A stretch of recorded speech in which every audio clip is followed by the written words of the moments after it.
What do you see when you look outside on a gloomy day? You see where it's probably been raining. You see gray skies. You see where leaves might have been blown. It sounds like an awful day. Most people sleep because it's gloomy. But let's look at it another way. Take a look at this picture. It's a gloomy day, and it's been raining. Leaves have been blown. Does this look like a bad day? Personally, I don't think so. I find this a calming picture.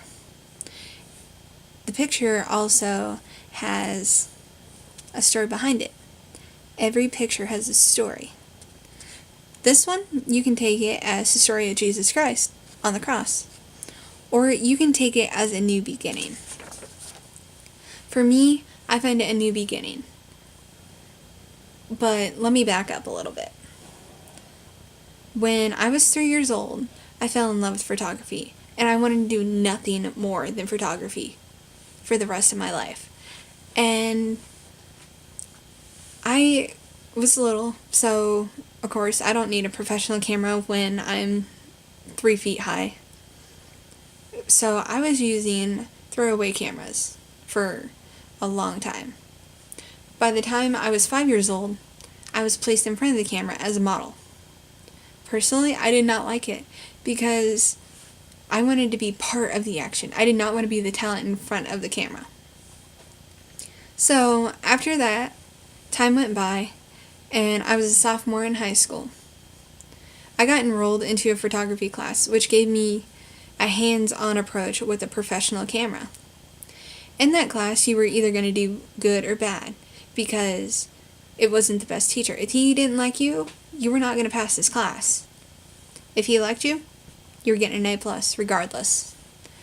With me, I ended up getting a B in his class. He told me that I was a good photographer, but he didn't like me. So I ended up leaving his class after 2 semesters and took a broadcasting class. In that broadcasting class, I became the head videographer and photographer. That gave me an idea of how the camera works on both ends. So I was able to teach other students how to use both cameras and how to get a perfect shot. Now, one of the pictures I had to take for my class is this picture. The main focal point is obviously the 50-yard line. You can take a story from this. You can create your story from it. But it can be perceived in many different ways.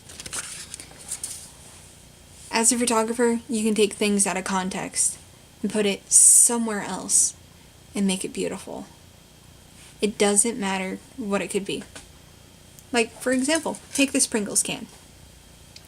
It's a piece of trash, right? After you eat everything in it, it's trash.